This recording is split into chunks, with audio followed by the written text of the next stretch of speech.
Hello and welcome to the Products and Services session. In this session, we will be focusing on what Apinic is doing to make your experience better. My name is Sofia and it is my pleasure to be your host for this session. Let me just start with some housekeeping. Be mindful of the code of conduct published on the Apinic 52 website, and you will see a reference in the chat box as well. If you want to ask a question or comment, you can either use the raise hand function in Zoom and you will join the queue for voice, or use the Q&A button on Zoom for text, and I will read out your comments or questions. Use the Zoom chat for any question you have about the event, using Zoom or any other issues not related to the presentations, and more help is available on the Apinic 52 website. We also have live transcript enabled for this session. If you're not already seeing subtitles, you may need to enable it in the toolbar at the bottom of your Zoom screen. We also have a challenge happening. Share a photo of your networking from home on Twitter or Facebook using the hashtag Apinic52, and we will offer $50 Amazon, sorry, three $50 Amazon.com gift cards, one for each day, to the best selfies. Join the conference chat in between sessions to mingle with your peers, talk to Apinic staff, speakers, and sponsors. The speakers for our session today, and also Carla, our services director, will be joining the conference chat for a few minutes after this session in case you want to find them there and have a chat with them. And we would like to thank all our sponsors. So before introducing our speakers, let me quickly run you through the agenda for today. We have quite a few very interesting presentations. We will be giving you an update on what we have learned from our members and community and show you what we have done as a consequence. Also, we would like to share with you some cool work that is coming up soon. We will start with George Kuo, Services Senior Advisor, presenting about the mechanisms through which we receive feedback and the main feedback themes that we have identified. We will then have Vivek Nigam, Member Services Manager, and Tom Harrison, the Product Manager and Delivery Manager of the Registry Products, presenting about what's been happening in the Rpki space in response to the theme around network security as one of the biggest operational issues that members face. We will continue with Chehu Cheng, the Director of the Infrastructure and Development Area, who will be sharing about the Apinic training services, in particular strategies and directions of the Apinic Academy, in response to the theme around education and training, as one of the actions that Apinic could take that was identified by members and the community in the Apinic survey. After that, we will have Andre Gelderblom, Product Manager of the Membership Products, presenting about My Apinic, the online community platform, and some help and support improvements, responding to the theme about the online experience. We will conclude with George Michelson, Product Manager of the Information Products, presenting about the alerting service for Dash and the new Rex Resource Explorer, in response to the information and collaboration theme, another action that Apinic could take that was identified by members and the community in the Apinic survey. In between each theme, we will have a few minutes for Q&A and any comments. So please, if any thoughts or questions come up for you while you're listening to our speakers, pop them in the Q&A section and they will be addressed once the presentations related to that theme have been concluded. We will also have a poll at the end of the session, which will only take a minute of your time, and it will provide very valuable feedback to us.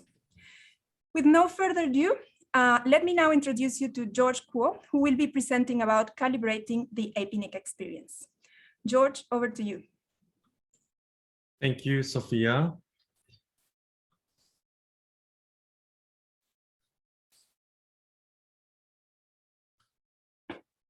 Hello, everyone, and good afternoon.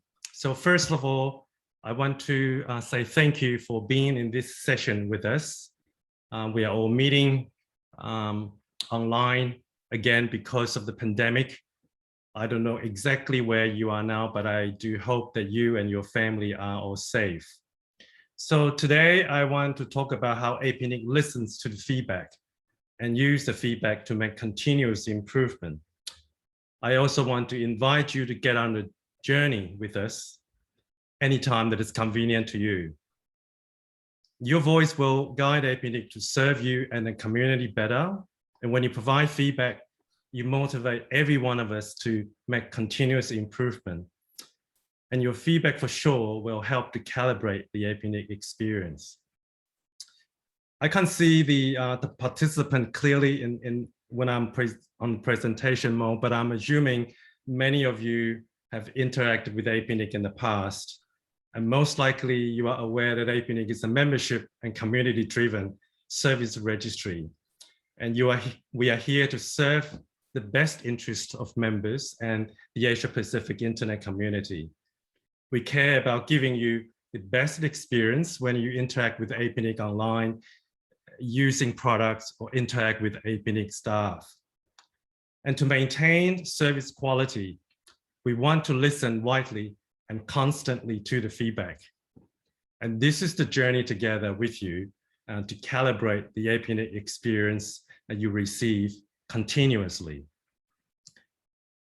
And this is the journey about many repeating cycles of listening to you, analyzing the feedback, and adjusting service delivery to make further improvements.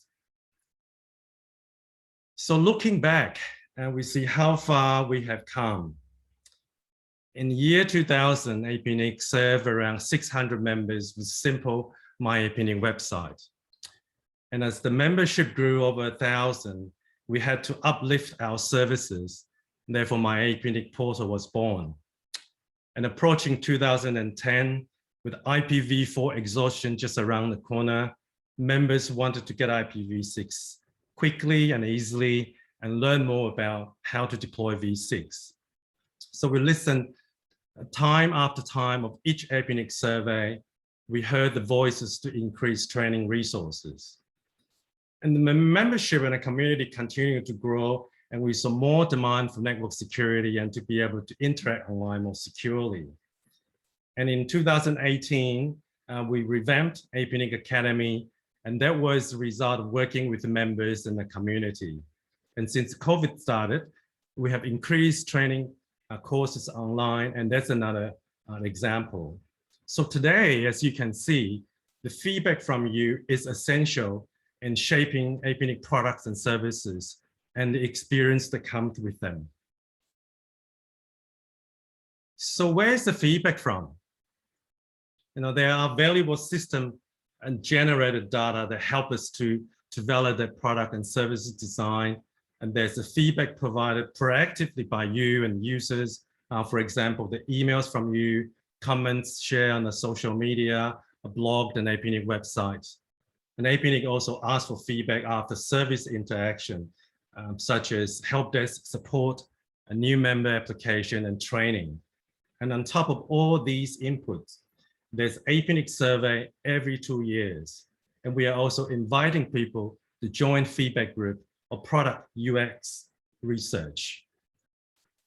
So any positive or not so positive feedback we receive, they're all indicators of improvement opportunities.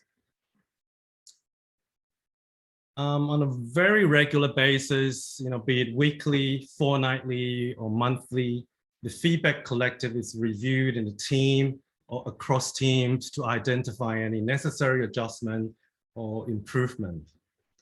And for 2021, we are seeing 4 different areas where feedback can be grouped together. And they are related to network security, education and training, online experience, and information and collaborations. And the speakers after me will share more insights of what we have learned and what we have done with the feedbacks. So I do hope that the information that we share gives you a better insight into how we act on the feedback. And as I said earlier, this is the journey, an ongoing journey we would very much prefer to be on with you whenever you choose to be part of it. We now live in a world where things are harder to predict and can change quickly. And many of us, are busy working on our daily priorities. So we are particularly thankful when you take the time to share your thought and feedback with us. And once again, I want to invite you to embark on a journey with us.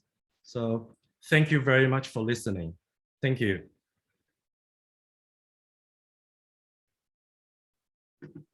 Thanks a lot, George, for your presentation. It is definitely very important for us to receive feedback from our community. So everyone who has joined us today, please join us on this journey as well.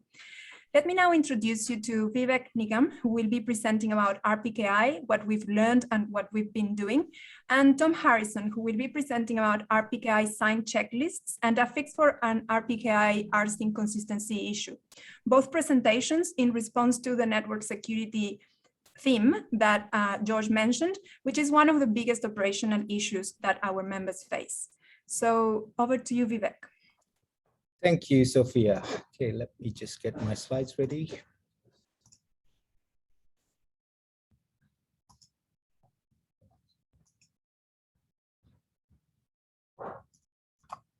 Right. Okay, so good afternoon to all of you. My name is Vivek. I work in the services team.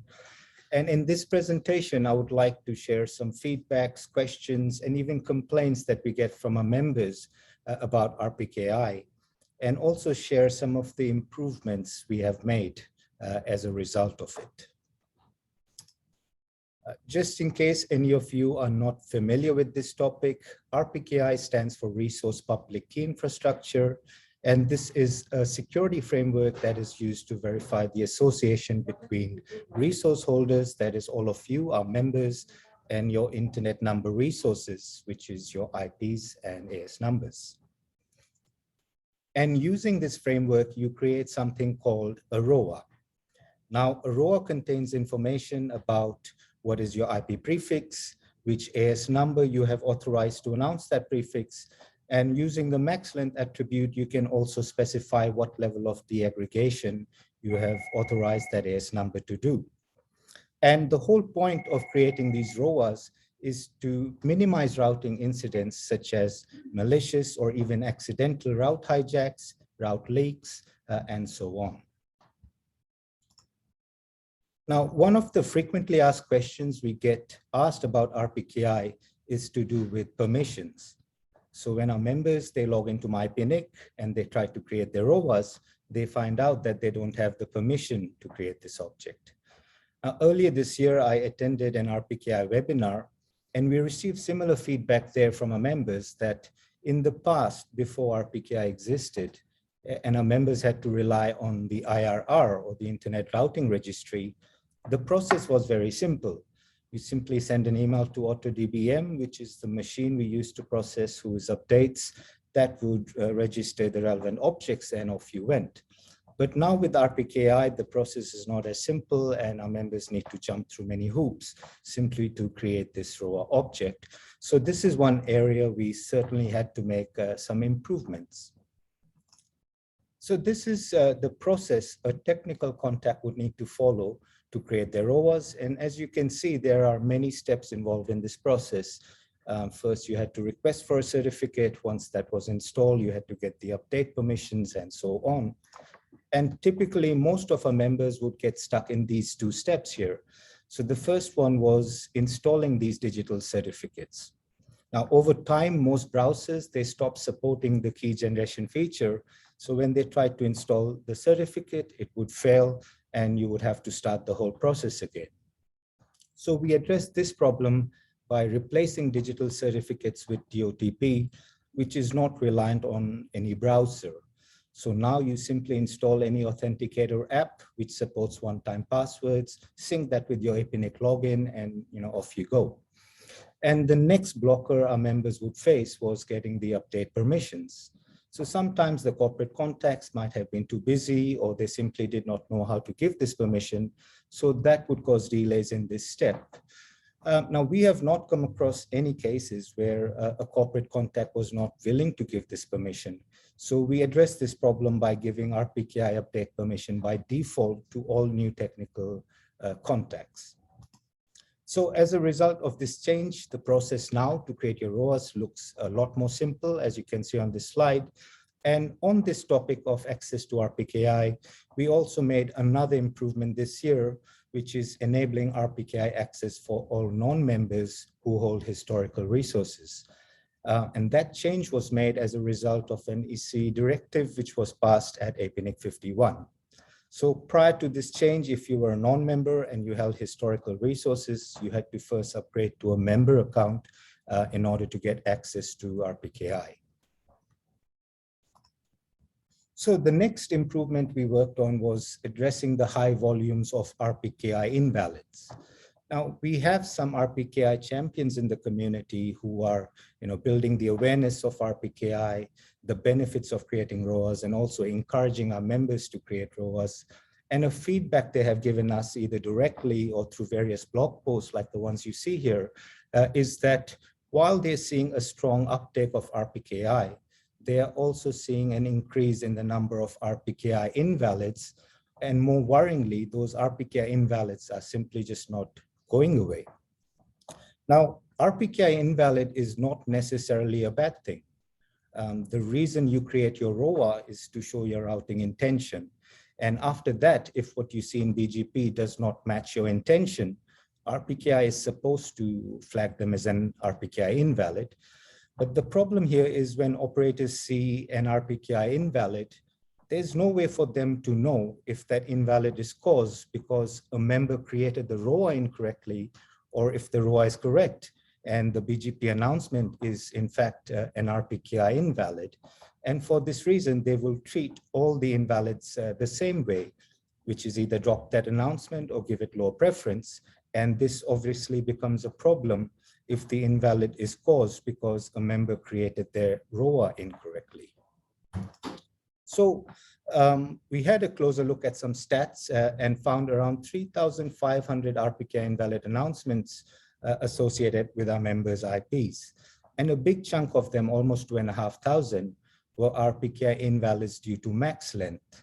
So this indicated that there is a possibility that some of our members had created their ROAs incorrectly using the wrong max length value. So to address this problem, we published a blog post which contained information about how you can find all your invalids and then how you can fix your ROAs if that is what was causing the invalids. We also did an email campaign and reached out to about 200 members to make them aware of the invalids. And those who got back to us, we helped them fix up their ROAs. And lastly, we also had a look at a ROA creation interface to see if there's any improvements that can be made to this interface itself. So this is what our ROA creation interface looks like. And as you can see, it is quite straightforward. It just has 3 fields to enter your prefix, your origin AS, and your max length. Now, the way we had designed this form was the max length value would get auto-populated based on your prefix size. So if you look at this example, if you entered a /23, the form would auto-populate your max length with /23. Now, of course, while this max length value was editable, we suspect that some members, maybe they did not even realize that this field got auto-populated, or some members may have realized it, but they're not sure what this is, so they just left it like that. But after that, if they announced anything more specific, like a /24, which a lot of our members do, all those more specific announcements started getting flagged as Rpki invalids. So to address this problem, we have now updated this interface so the max length field is no longer auto-populated. By default, this field is now blank. And if you try to create your ROA this way, you will still receive a warning that you need to specify a max length value for your ROA. So this way, our members now need to make an educated choice on what value they want to use in the max length. And we hope that this change will reduce the number of Rpki invalids due to the incorrect use of the max length value. And one thing we have learned from all these improvements is that there is no quick fix or an easy fix for Rpki. In order for Rpki to be successful, we need to make continuous improvements as our members' needs change, as the best practices around Rpki changes, and so on. And so in the spirit of continuous improvements, there are a number of other improvements that we are currently working on. The first one is called Aurora Pre-Validation. So while you're in the process of creating your ROAs through MyPNIC, if we detect that that ROA will cause an invalid, we will alert you about it before you commit to the creation of that ROA. The next one is a similar one for Rpki invalid alerts.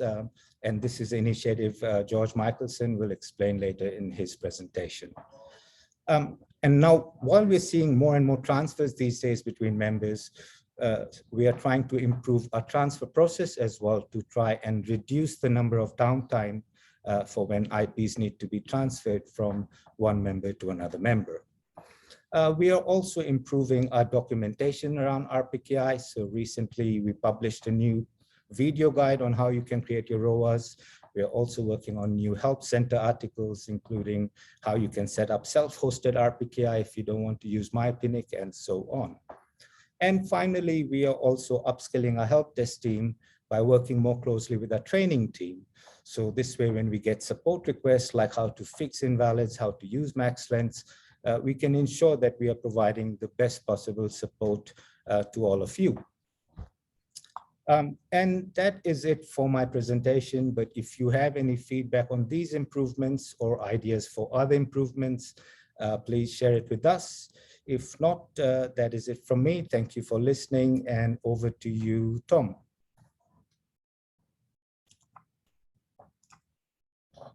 Oh, to you, Sophia.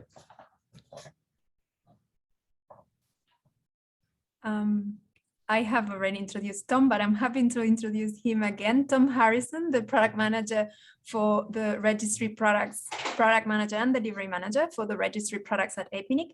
He will be presenting about Rpki signed checklists and a fix for an Rpki rsync consistency issue. This one also responding to the network security theme that George mentioned earlier, which is one of the biggest operational issues that members face. So over to you, Tom. Okay, thanks, Sophia. At Apinic, we in the registry team have spent the better part of this year working on an NIR API. So that's an API for the national registries to maintain the delegation information, sub-account information, and so on. Because that's not so relevant for the membership at large, today I'm going to talk about two smaller topics. One is Rpki RSCs, and the other is Rpki rsync consistency. So what is an RSC? RSC stands for Rpki signed checklist, and it's a new object type in Rpki that provides for signing an arbitrary set of files with a given Rpki or rather internet number address range. So what this means is that somebody with a resource certificate can sign a set of files, create this RSC object, and then send it to a third party. And the third party can then verify using standard Rpki validation that the files were signed by somebody who had authority to route those address ranges. So why is this useful? Because it can be used to sign arbitrary files, it's more flexible than the existing Rpki functions, things like ROAs and so on. So something like a ROA, it's very narrowly scoped and narrowly defined. And it has to be like that, otherwise you wouldn't be able to build things that depend on it. But that means there's space for something like this to support more ad hoc and more people-driven type processes. It may also be that this is useful for prototyping new objects in Rpki because the process for actually getting new object types into Rpki is so heavyweight. Another advantage is that there's no need to publish these objects in the public repository, unlike the other object types. So that means that business operations associated with these objects can remain private, which is important for some people. There are three use cases that we see for this object. The first one is the letter of authorization. So when an ISP or an operator supports announcing one of their customers' ranges on their behalf, they sometimes require that address holder to declare that they have a given range on letterhead and send that to them. So not the most secure thing in the world. If they were instead to request an RSC, then that's a much more verifiable way of doing that. Similarly, some of the bigger cloud providers have what's called bring your own IP or BYOIP type functionality. This is similar to the letter of authorization, but it tends to involve I say, better ways of demonstrating control. So, for example, it might be that they require that a whois record be updated in a certain way to indicate that the address holder has the addresses. But this is a little bit clunky, and it also works differently in different regions because different RRs have different ways of doing things. So if this were to instead just depend on RSC, that would become simpler. And finally, there's the potential for this to be used to streamline the early part of a transfer. An RSC object itself doesn't mean that the signer has authority to dispose of the addresses, but it does indicate a degree of control that might be useful for for streamlining those early stages of a transfer.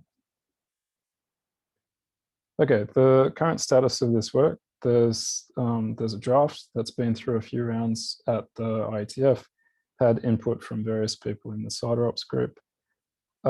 There's quite a body of proof of concept code. We at APNIC have demo signer and validator on GitHub. Job Schneiders from Fastly, who's the principal author of this document, also has some implementation code on GitHub.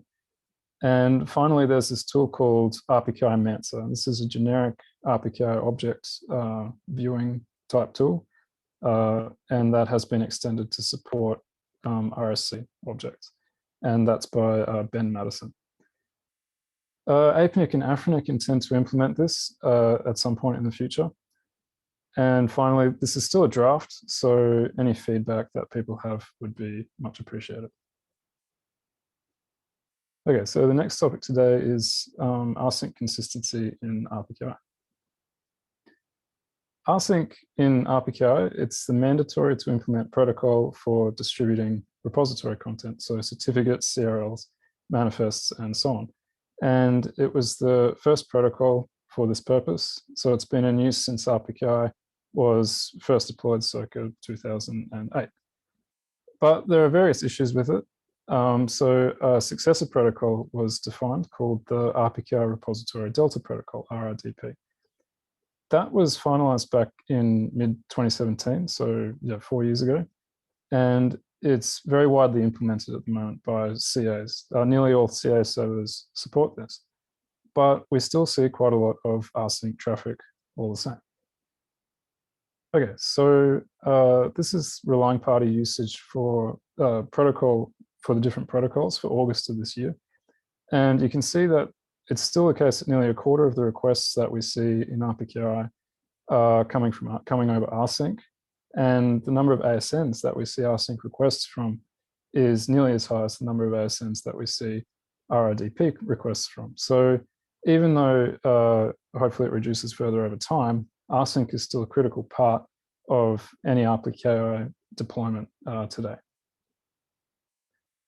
So what was the problem?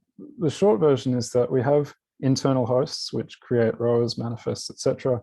And then they periodically push that data to external hosts to which relying parties connect to download repository information. But the copy from the internal host to the external host wasn't atomic. So that meant it was possible for relying parties to see inconsistent state. So to walk through a reduced example of this, at T0, we have these two hosts with the same set of valid information, so everything's fine. At T1, the internal host issues a new rower, R2.rower, revokes the previous rower, R1.rower, and then updates the manifest in the CRL to suit. It then prepares to push those changes to the external host. So update manifest, update CRL, add new row, delete old row. But if it updates the manifest, or rather once it has updated the manifest, but before it's updated the other content, if a relying party goes to download the repository, then they'll see invalid state. They'll get the new manifest, but the old CRL and the old row. So when they validate, there'll be a hash mismatch for the CRL, so it will be rejected. And the new row doesn't exist, so yeah, also rejected. And the validator will treat the repository as invalid. And it's not until the copy has actually finished completely that it will be considered valid again. So what problems does this cause? Well, the validator ignores the content. That's bad enough at for example, at the level of a single member's engine. But we have these bigger repositories, for example, the ones that issue all of the members' certificates. And if one of those is inconsistent, then you get quite a large drop in VRPs on the relying party side. So VRP drops are a common thing to alert for some network operators. So they get alerts, which isn't great. There's a lot of unnecessary churn in Rpki router because of the changes in rower state. All those rows are treated as not being there. So routers have to get those updates and so on. And that in turn can lead to some network instability. If an operator has attached communities to Rpki communities to their announcements, then yeah, there's an effect there. And there are also some router bugs that can be triggered by this sort of behavior. And the reference here is to one in Juniper. Yeah. So what was the fix? Well, unsurprisingly, if you make the copy atomic, then things work correctly. So the basic process is create a new directory on the external host, push all the content to that directory, and then point rsync at the new directory. The only tricky aspect of this is that with rsync, it has what's called a module path in its configuration file. So that's the top level directory for the content that rsync is providing. And that path is resolved once per connection. So if that path is a symbolic link, then you get this nice behavior where somebody connects, the link is resolved, and they'll stay at the target directory for the life of their connection. So if you have a snapshot there, they'll see consistent state.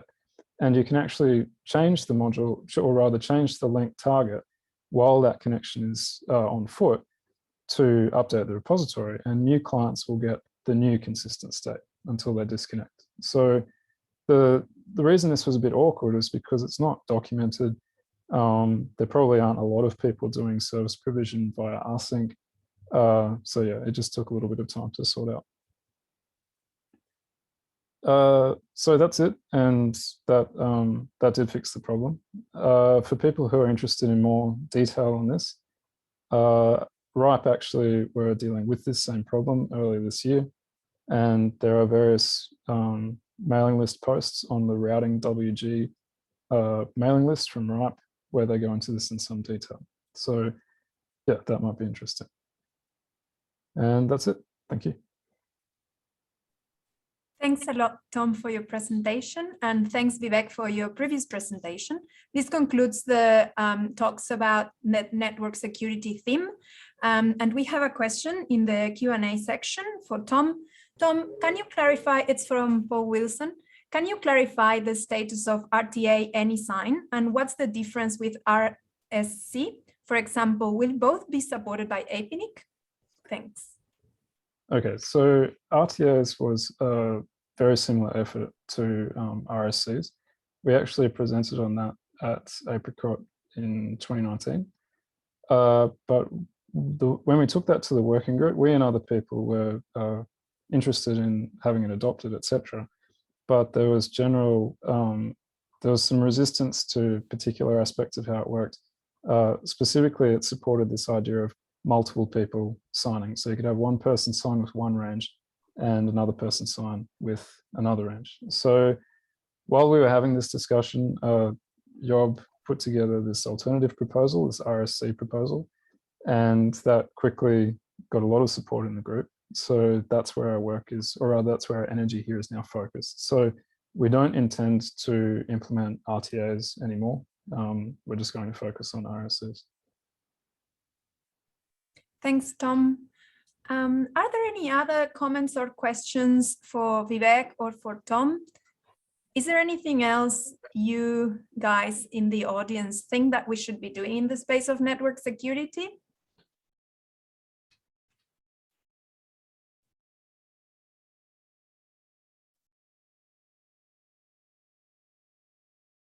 Okay. In that case, I would like to now introduce you to Chi-Hu Cheng, who will be presenting about the APNIC training services, strategies and direction of APNIC Academy in response to the education and training theme, which is one of the actions that APNIC could take, identified by members and the community in the APNIC survey. Over to you, Chi-Hu. Thank you, Sophia. Can you hear me? assume you can hear me. Yes, Chehu, we can hear you, but could you maybe swap displays? We're looking at the presenter view. Okay. Yeah, it's always like that. Yeah, how about this? Perfect. Yeah, much better. Thanks, Chehu. Good. Thank you. In the next 10 minutes or so, I'm going to talk about the strategy and directions of APNIC training services under the name of APNIC Academy.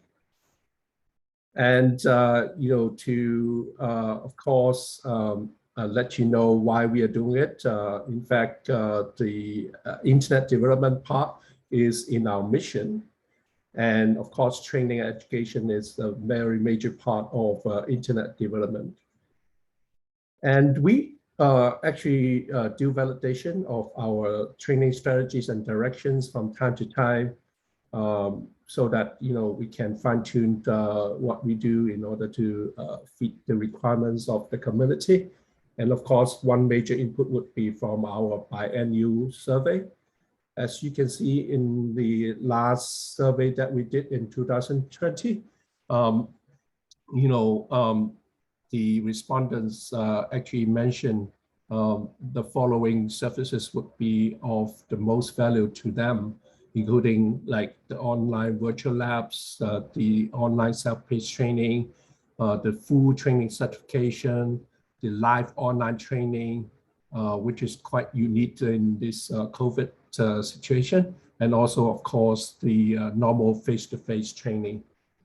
And in response to that, our EC mentioned we'll put more emphasis on that, and also we will put priority onto the full training certification.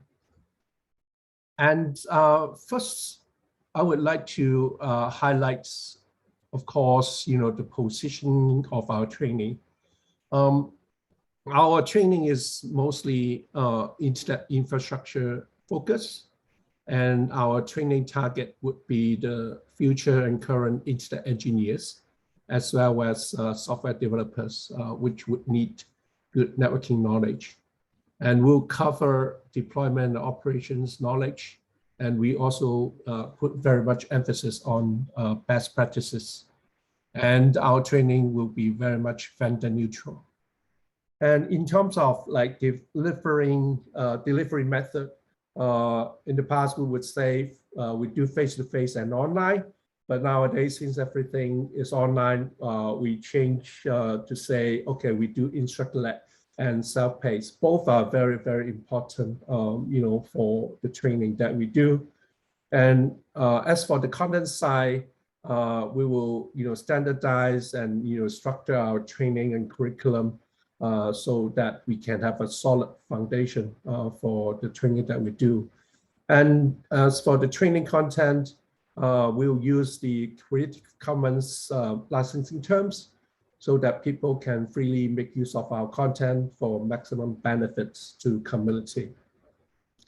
And here's a list of what topics we'll cover under our training curriculum. And of course, we'll cover both face-to-face and online, both instructor-led and self-paced.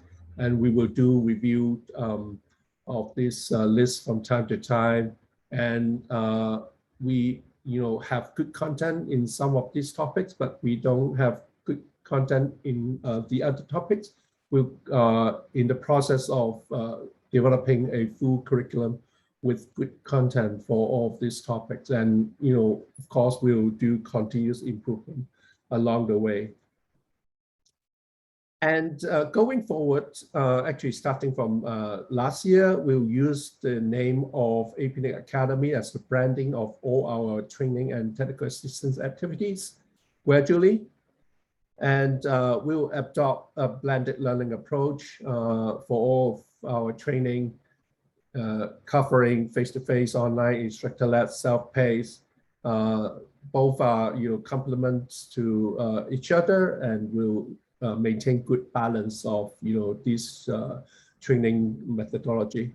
And we'll cover theories and practical exercises, and we'll cover the basic level up to advanced level, and we will cover depth as well as breadth for the training.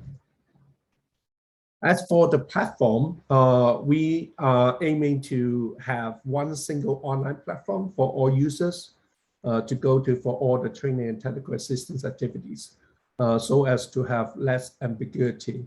And we are planning to, merge the training website into academy platform, so that people, can, of course, as I mentioned, have one single platform to go to. And that platform will cover course catalog and information, training calendar, registration, training content, attendance and progress records, and technical assistance platform support, as well as, of course, supporting our own APNIC login. And this is, to give you some idea about how we would do.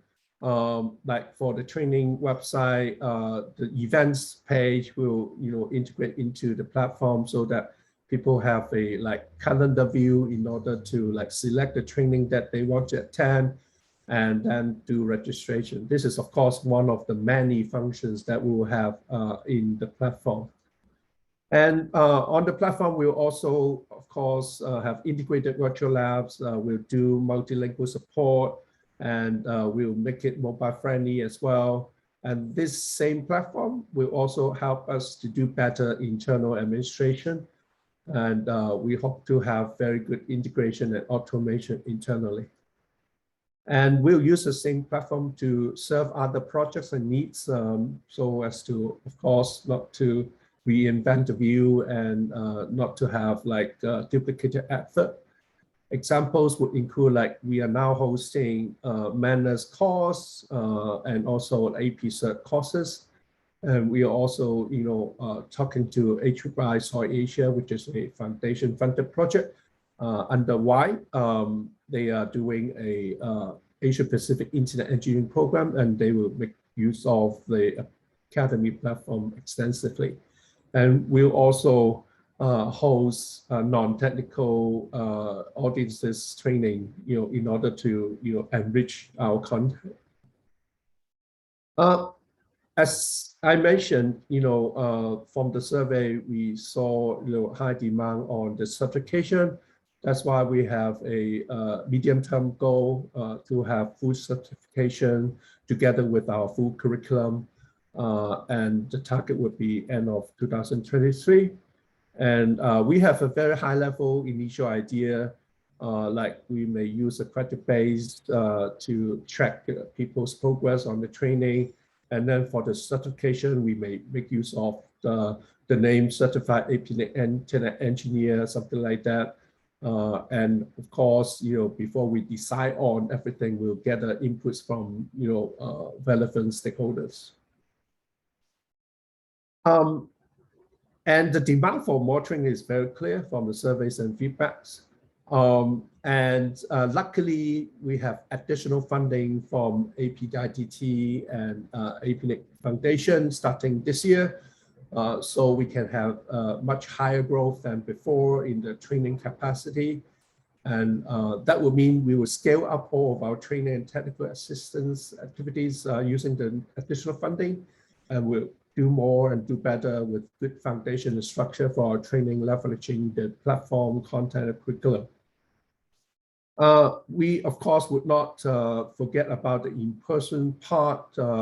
When we can go back to more normal, we will, do much focus support to the community. And our approach is to do sub-regionalizations for the training and delivery, technical assistance, and community infrastructure support. We'll have more staff trainers as well as community trainers on the ground dedicated to support the relevant sub-regions. And we'll also have more partnership. We plan to partner with the academic community, including NRENs, RENs, universities, vocational education training sector, including encouraging them to use our content more, to, of course, raise the standard for their graduates, and also maybe to incorporate our courses formally into their degree or diploma programs, and we'll partner with some of them to deliver more training so as to like scale up training activities.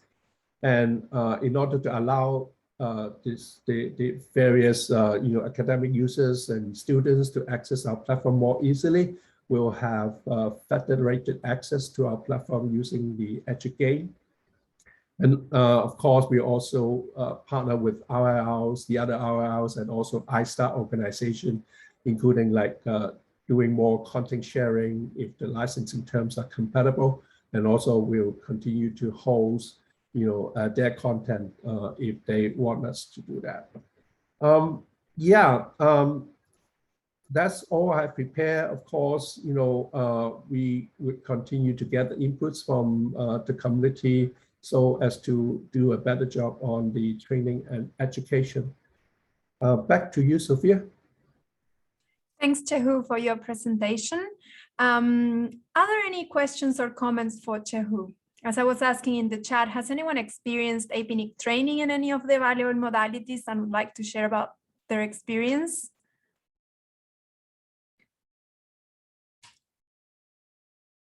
Is there anything else people from the audience think that we should be doing in the space of education and training?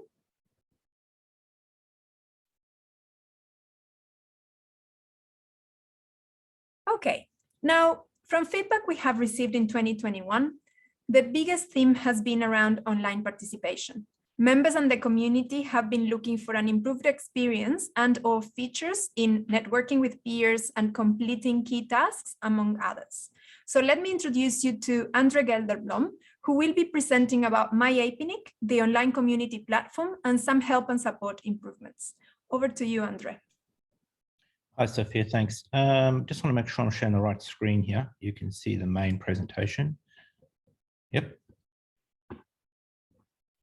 Okay, so my name is Andre Gelderblom. I am the product manager for the membership product team.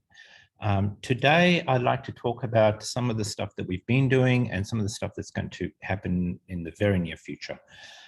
So I'm going to talk a little bit about some of the new features coming in MyAPNIC. I'll touch on the current progress of the online community, and then I'd like to show you some of the stuff we've been doing around help and support improvements. So firstly, with MyAPNIC, our main goals are to sort of build features that make the tasks that you came to do much easier and quicker, because the whole point of MyAPNIC is to enable you to get the thing done as fast as possible. And we also want to invest additional resources into in ensuring that our technical infrastructure is robust, and that we can deliver reliability, security, and speed in the right places. It's always fast here in Australia, but that doesn't mean it's fast everywhere. So we've got to ensure that we can deliver it where it's needed. So some of the features we've been working on, one of them is around billing. So if you just imagine it's your job to pay the bills, and our current interface sort of looks like this one on the left-hand side, my left, and it's got no real information about when your due date is, or where, when you're ready to pay your next bill. So what we've done is we've spent a bit of time enhancing the interface, and we've added in the ability to quickly and easily understand when your renewal invoice is due. We've also added in additional links here that make all the various activities and tasks that you need to do around billing accessible in a single place, and not spread around all over the place. Another feature that we've done is we've introduced a new feature called the Request Advanced Invoice. So what this allows is for many of our members to ask for a way to get their invoice at an earlier date so that they have time to organize payments. And this was always a cumbersome task. So what we've done is we've built a wizard, and you can now go in and you can start requesting these advanced invoices yourself without the need to contact APNIC. And it's a lot easier for both you as the person having to pay the bills, as well as for the finance department inside APNIC. And the last improvement we've made for the billing is that many of our members need to have a proof of payment rather than just an invoice. And we've never been able to download the proof of payment. We've always been able to download the invoice, but as a billing person, the proof of payment's always been a bit difficult. So we've now added the ability to get that payment receipt, and you can download it at any time. So a lot of these improvements have been built and tested, but they may not be live yet. We're hoping to roll them out over the next few weeks. Another part of the MyAPNIC experience that we've found a lot of people had a lot of pain with, especially non-technical people. So some of the corporate contacts would come in, try and do something simple in MyAPNIC, and they'd suddenly be staring in the face of this big page over here, and they'd be like, well, why am I seeing this, and not understanding it. So we've done a little bit of user experience testing, and we've cleaned it up a little bit. What we've done is we've tried to introduce a very clear error message saying, you've been locked out and this is your reason. We've also spent a bit of time cleaning up all the data about what IoT is and actually explaining what it is you need to do rather than what it is that IoT is. And we also are trying to take accessibility into account wherever possible in all of our products. And we found that there was a high number of color blindness for green and red. And what we've done is we've changed the red now to a gray color, and that seems to work better for people with the red and green color blindness. Another major improvement we've made is when you click this edit button on the old system, what you'll get is the Whois update form. So this is just the standard Whois update form. And for some people, especially again, a lot of the corporate contacts that are not technically minded, they'll be faced with this, and really all they want to do is get to the thing they wanted to do in the first place inside MyAPNIC, and then not know what it is we actually want here. So what we've done is we've cleaned up and created a little wizard, and now what we do is we ask you for just the thing that you came to do. We just want your email and you can update it. Of course, if you always do need to edit this, the links are available through this wizard to go here and do more editing. But what we're trying to do is get you to complete your task as fast as possible. A last bit of updates on the MyAPNIC that we've done is, as many of you are aware, we used to only do online voting for the EC and the NRO. So what we've done now is we've added in the ability for other types of elections. And this year we have the SIGs and the IONA RC. And really, it allows you to see more and vote in more elections. So this year we didn't need the NRO, but if it was here, it would also show up here. But one of the main features we've added in is the ability to check your criteria. So the criteria for some of these can be quite complicated. We've tried to ensure that it's very clear whether you are able to vote in an election or not, and why, if not, why not, so that you can quickly query if you believe there's an error. So that was some of the feedback we got from previous ones. We'll continue to monitor this and improve it as we go along. I'd like to talk a little bit about the online community. The goals of this, we've been sort of tinkering on the edges of a lot of this for, about a year and a half now. And our goals were really to sort of identify and implement a platform for APNIC community members so they could share knowledge and participate in discussions. So we've spent a bit of time and we've identified a platform we like. And then the next was to sort of prototype, monitor and research and sort of understand whether we could expand this across APNIC.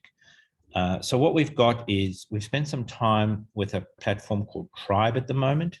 And we've got some users on there, and they've created some spaces, which are sort of mini communities within a larger community. And you'll see we've got, Switch C, user feedback group, APNIC 52 fellows. There's many members in all of these. And so what we're trying to do is understand a little bit better about how these communities would use this platform.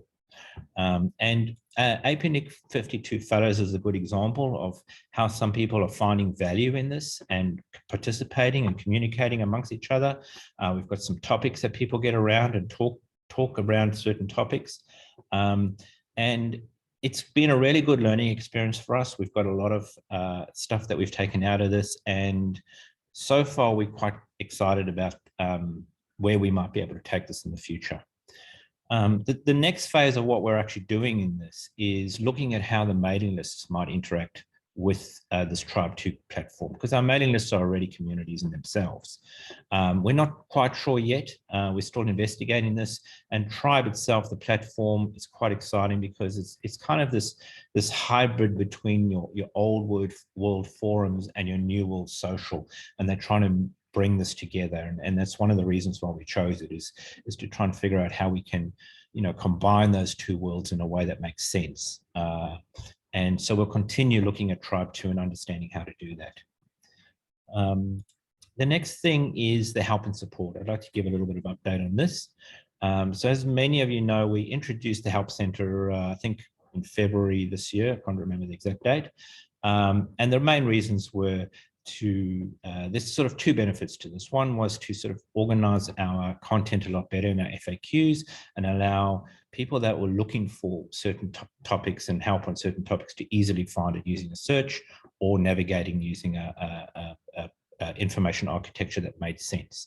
And the other benefit is we're using a platform that now allows our services staff to write these articles in the platform and then to integrate it with their support calls. So if you send in tickets, they can now integrate these articles into those tickets, and it overall, once it matures a little bit more, will give a much better overall experience for our members, especially when it comes to support. So one of the exciting things about this change is that, at the beginning, we've currently only got FAQs, right? But what we did is we added in this ability here for people to vote whether they found this article useful or not. And using that information, we track it in this new platform to better understand the quality of the content. And our services staff and our comms staff get in and they constantly review this and they clean it up. And so what I really like about this is that we're constantly looking at it and we're actually feeding directly off the feedback that you give us. And so these articles are always being updated, and the quality of the content of the articles is always getting better. So that's pretty exciting. Another aspect of what we're doing is, as I said before, we've mostly just looked at FAQs, but what we're doing now is we're adding a new article type for how-tos. So imagine you're someone trying to understand more about IPv4 and ASN transfers in my APNIC. So we now have an article type in the Help Center that you'll be able to search easily, and you'll be able to find all the information you need. The other side of that is that we're adding in the related articles around APNIC. So in this particular one, you'll see these are related articles inside the Help Center, but we're also going to start adding in related articles in the blog, perhaps related articles in the community when it comes online, the mailing list, etc. So all related articles that might be useful to you while you're trying to understand this problem are going to be in one place. And we believe that'll really help you solve your problems much quicker and much easier. Without having to contact us if you don't need to. And that's pretty much it. I just wanted to remind you that, we are, as George said right in the beginning, we are calibrating the APNIC experience. We're constantly looking for feedback. We have so many venues for you to give feedback. Please don't be shy. It's all good, even the bad stuff. The bad stuff's just as good as the good stuff. So keep giving us the feedback. We really do listen, and we really do act where we can. Thank you very much. Thanks to you, Andre. Thanks for your presentation. Are there any comments or questions for Andre? This concludes the online experience theme. So before moving to the next theme, I would like to create this space for any comments or questions about what Andre shared with us, my APNIC, the online community platform, those improvements and the work that is happening around the Help Center. And in the meanwhile, maybe we can all stand up from our chairs. I think it's been like an hour we've been sitting and static. Maybe we can move a bit, stretch, have some water if you have some handy. Okay, thanks everyone. I needed to move. Thanks, Andre. And we will now move to the last theme of this session, and it is the information and collaboration theme. This is another one of the actions that APNIC could take as identified by members and the community in the APNIC survey. So let me introduce you to George Michelson, who will be presenting about the alerting service for Dash and the new Rex release. The floor is yours, George.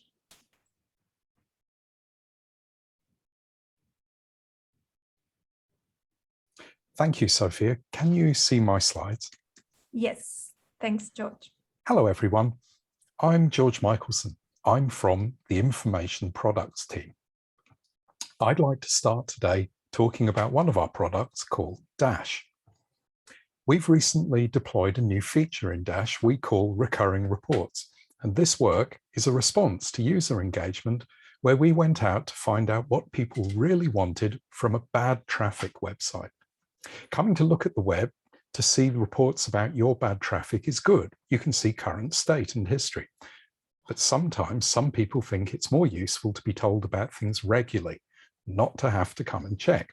So based on the user feedback, we implemented the recurring report feature. It's a subscription service for Dash users to get a regular report on what we see from their origin AS and their prefixes. Here's an example of the report. This is for an ASN and a block of addresses that I have responsibility for in registry.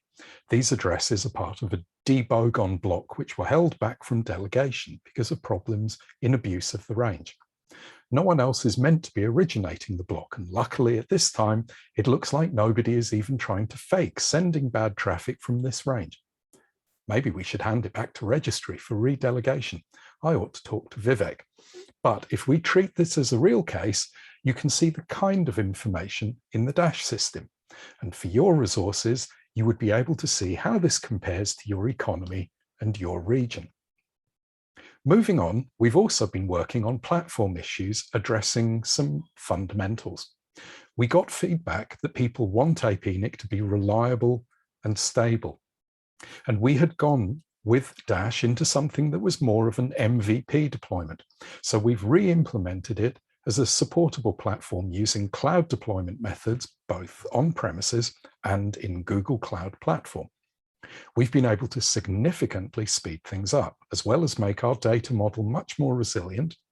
And the backend HoneyNet, which is a research project in APNIC security and runs on a best effort basis, may come and go. This is a design we think we can build on, and it's already proven more robust and easier to test and upgrade than the previous platform. A lot more APNIC services are likely to move to cloud like this. The recurring reports feature are good, but we got feedback people would like a service that wasn't periodic, but was more driven by triggers. When they need to be told, they get told as quickly as possible, and a system is set up that they can tune to be about the specific resources they care about. The reports aren't tunable. People want to focus on higher risk or higher value services they run. So we have been designing an alerting mechanism. We're in the late stage design of the web forms for this to specify the prefix filter, the trigger events, and the action, and how to manage how they are presented to you and how they can be silenced or altered. This system should be going live in the last quarter of this year. Our goal is to invest more in this as we add features to Dash. For now, alerts are emails, but we expect them to become notifications in different methods like texts or Nagios. We think alerts are a basic service model, which is very likely to grow. People want APNIC to be the network information center, which is part of its name. We want alerts when you need them about your choice of resources and events, and we think they will be better than recurring reports. After we implement alerts for Dash for the bad traffic origination, we think the next set of alerts are likely to be in routing and related areas. We got feedback from operators that being given information about routing related problems was high value. And as Vivek mentioned, we got feedback that problems of misalignment between Rpki and BGP would be useful to alert people about. So here are some of the ideas we've been exploring. And if you have feedback on what you would prefer, which you might like sooner, do please get in touch with us after the session or at any time during the meeting or afterward. We would love to hear from you. Future activity, which has been identified from a cross-team collaboration in APNIC, is about members with delegated addresses but no AS number. Dash is designed for the origin AS BGP speaking member. And we've been asked by the APNIC registration service if we can make the service work for members who don't have an AS number. APNIC needs services to be for all delegates, not just ASN holding resource holders. So we think there are about 900 of these members, and we have detected bad traffic levels in at least 25% of them. This is enough to make us think this investment is worthwhile. But we have some redesign work to do in the back end because the fundamental model of Dash is to be an APNIC member holding an AS. We have to rework things to manage non-AS member types. Thanks for listening. Do please try out Dash and let us know online what you think about it using feedback forms, and let me know if you have anything you'd like to discuss in Dash or our service models and products. Now, let's go to the second of the products I'd like to showcase today. Welcome to Rex. Rex is what used to be called the Internet Directory. We've rebranded this in the process of re-implementing the GUI. The GUI design has been based on user feedback. This is one of the actions that APNIC could take, identified by members and community in the APNIC survey, and this is a key drive for us. People want the site to be a better fit on modern device like tablets, phones, or phablets. So we adopted the responsive design method, which is a way of doing web design which manages different screen sizes and aspect ratios. We also got feedback from stakeholders that they wanted Rex to include comparison models to use in presentations and for analysis of the distribution and use of resources. Responsive is now able to rescale things. Here's a view of Rex in a normal web browser on a Mac, but here's the same page viewed on a phone. The system has reorganized to make sure that it's scrollable and all the active regions remain on screen. The next big thing for Rex is to take the model and make it reflect the whole internet. We want to take Rex global, and this is also driven by user feedback and stakeholder goals. We had some feedback online from users who expected to find two classes of data we don't currently have. Firstly, the data about our region, but allocated from another RIR. Perhaps there are resources in Guam, but delegated from ARIN. Secondly, why not just support all of the RIR's delegation data? Why not allow people to browse things in other economies and regions from outside the Asia Pacific? We've also been asked by the ARIN Secretariat to explore if we could collaborate with them in the Rex model. So we're going to remove dependencies on internal systems to make the platform better for sharing. We might host this service for ARIN or share code. We'll see what emerges.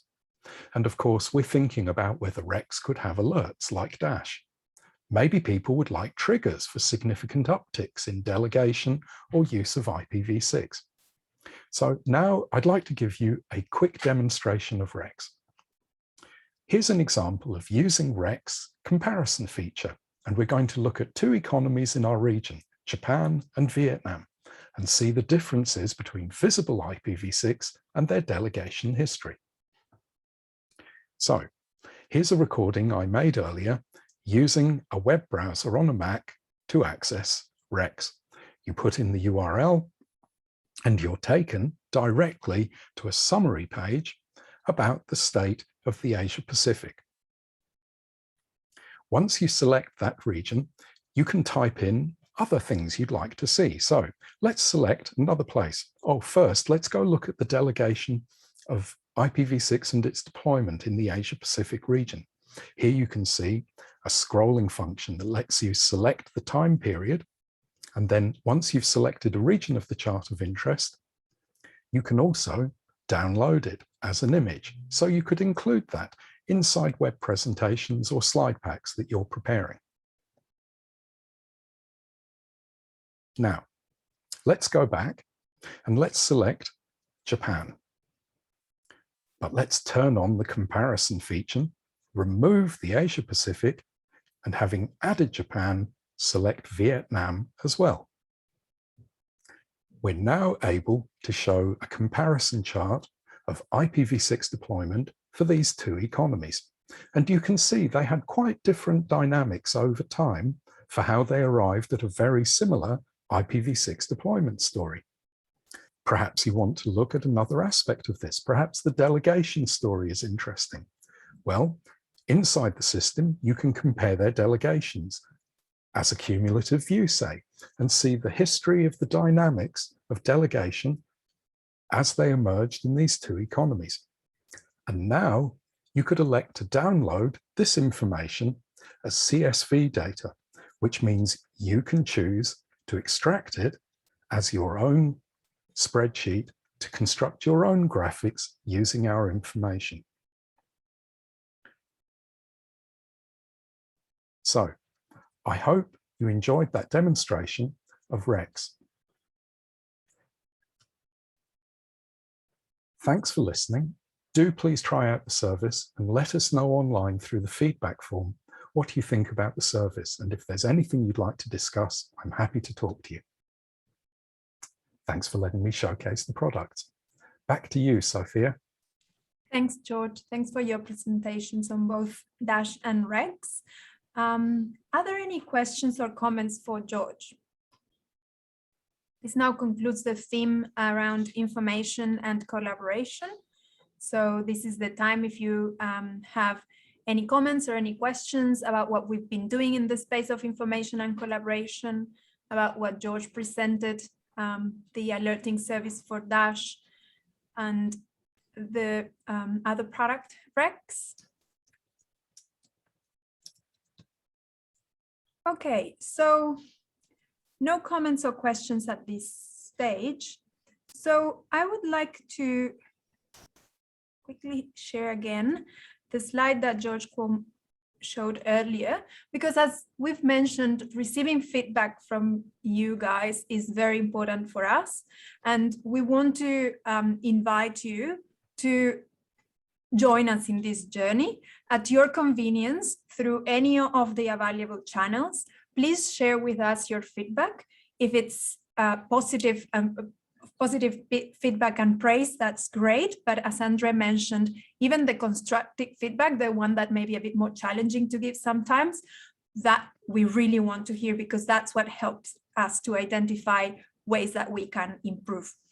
And in particular, if you want to start your journey with us, during the conference, we have some product research happening. There's some sessions you can have a chat to an APNIC staff member and help us identify ways of improving the conference website, as well as other products and services.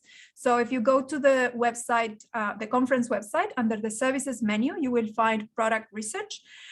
If you participate in one of these product research sessions, it will only take 10 or 15 minutes of your time. And in showing our appreciation for your time, you will receive 25 Australian dollars e-gift voucher. So please join us in this feedback journey. And thanks a lot for being here today. I want to really acknowledge how challenging it can be in these times of a pandemic, virtual conferences. Some of you may be at home with your kids around or other home responsibilities, juggling work at the same time that participating of a conference. So we always appreciate your participation in our conferences, but this time in particular, we really, really want to thank you for being here with us today. And before wrapping up, just the last chance, is there any comment or question from the audience? We haven't heard much from our participants. So last call for any comments or questions. Okay, well, Thanks everyone for being here today. Thanks to the speakers. And if you can please take a minute to participate in this quick poll about the session, it would really help us keep improving our sessions. And as I was saying, thanks to the speakers, thanks to all the team here at APNIC behind the scenes for a great products and services session. Thanks everyone. Thank you, Sophia. Thank you. Thank all. you.